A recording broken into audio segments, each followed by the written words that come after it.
Doctor Irfan Ansari ने कहा कि जहां राम है वहां हनुमान है। राम का संकट हरने के लिए उनके कंधों से कंधे मिलाकर चलने के लिए ये हनुमान तैयार है। तो इरफान दा को कहिए कि माननीय मुख्यमंत्री ने गांडे की सीट को क्यों खाली किया, जामताड़ा की सीट को खाली करे हनुमान जी को।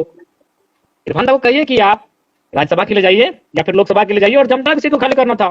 सरफराज चचा को काहे खाली करवा दी गांडे की सीट को। फिर गांडे हो या जामताड़ा हो, अब हम लोग चुनाव बाइकआउट नहीं करने वाले हैं, चुनाव में हम लोग उतरेंगे, क्योंकि आपने इस्तीफा दिया है। अगर वहां पे अप्रिय घटना घटती और सीट खाली होती तो हम लोग सोचते, लेकिन गांधी का चुनाव जब भी होगा उपचुनाव, जैसा सुनने में आ रहा है, जेबी केसेस की वहां एंट्री होगी। बड़ी बात कह दी अभी आपने बड़ी बात कह दी। हालांकि अभी तक ये हाँ, बात बिल्कुल समझ नहीं आई थी, स्पष्ट। क्योंकि कल इसी पर चर्चा कहीं होने वाला था, लेकिन आपने बड़ी बात कही कि ठीक है, विधायक जी ने इस्तीफा दिया है तो मतलब अब वहां जेबी केस से चुनाव उतरने वाला है। हाँ, निश्चय उतरेंगे हम लोग। और ये जो लोग ये भी कहते हैं कि हम लोग कोलांचल तक सीमित है, धनबाद बोकारो तक, हम लोग गांडे से शुरुआत करेंगे। अगर एक वोट से हम लोग शुरुआत करेंगे और पहला वोट हम लोग का अपना जो मजबूत क्षेत्र उससे बाहर का रहेगा।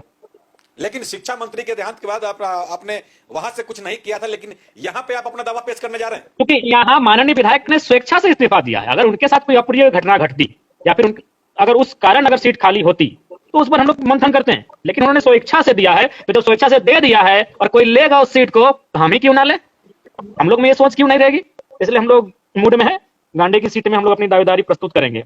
उसके लिए हम लोग 1-2 दिन में अपनी जो हमारी केंद्रीय समिति है जो गांडे पर परिचर्चा करेगी, उनको बुलाने वाले हैं और हम लोग बिल्कुल ठोक भी देंगे। आपको हम डायलॉग सुनाएंगे, सुनिए।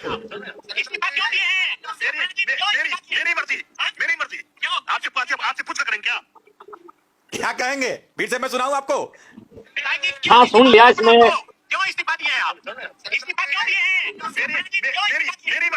मेरी मर्जी क्यों? आपसे पूछ करेंगे क्या? इसमें काफी उनका तेवर और आक्रामकता बहुत मैंने उचित नहीं कहेंगे मीडिया बंधुओं के सामने। अगर हम लोग इस तरह का बात करते तो हम लोग युवा हैं, अभी नौसिखे हैं, वो एक मंझे हुए नेता हैं, तो कहीं ना कहीं बड़ा आक्रामक तेवर में बोले हैं। तो इस आक्रामकता में कुछ चीजें हैं जो शायद मीडिया बंधुओं ने कैच नहीं किया। ये इस्तीफा उनसे मजबूरी बस लिया गया है, उम्र का तकाजा देते हुए या फिर किसी चीज का प्रलोभन देते हुए।